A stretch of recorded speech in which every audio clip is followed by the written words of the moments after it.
Ladies, check this out. If you are in an age gap relationship and your best argument is the person is over the age of 18,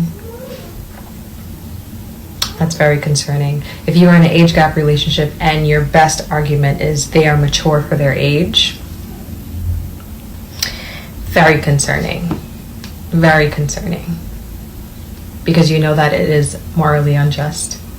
You know it's not right. And you also see the discrepancies in that dynamic with them. You see their age poking through, and it's not in comparison or comparable to you, and it should not even be in a romantic relational standpoint at all. If that is your strongest argument, when someone says, that age gap is kind of wide, don't you think?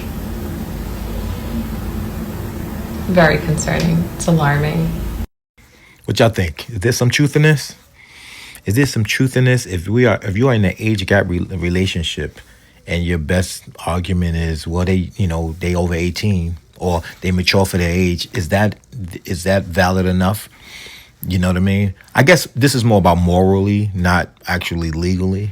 You know what I mean? She's not talking legally; she's talking morally. Who's she talking about? But who's she talking to? Is she talking to men? Is she talking to women? Is she talking to everybody?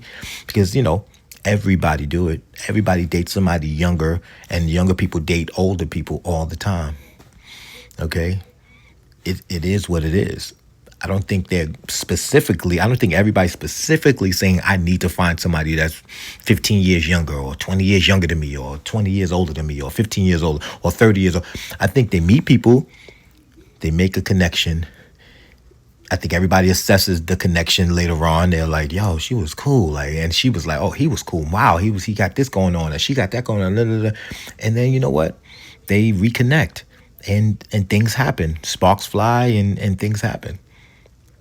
Now, morally, if you're thinking people are supposed to be like, well, I'm so worried about what my friends are gonna think or what people on the internet are gonna say about my relationship, then that's the case. You're probably gonna miss half of the relationships that will probably be there for you, because most people, if they listen to what people tell them, they wouldn't have anything. So you got to do what really works for you. You got to think about what matters to you the most. What's important to you. That's the only thing that you should be thinking about when it comes to a relationship. What's important to you? And once you find out what's important to you, I think everything else will balance itself out. Okay? Now, I'm not saying what she's saying is wrong. I don't believe so. I think she has her valid point of feeling that way.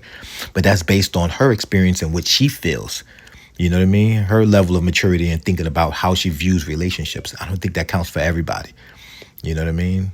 I think some people are just meant for who they're meant for, and they live long, prosperous, healthy lives, and that's just what it is. Nothing more, nothing less.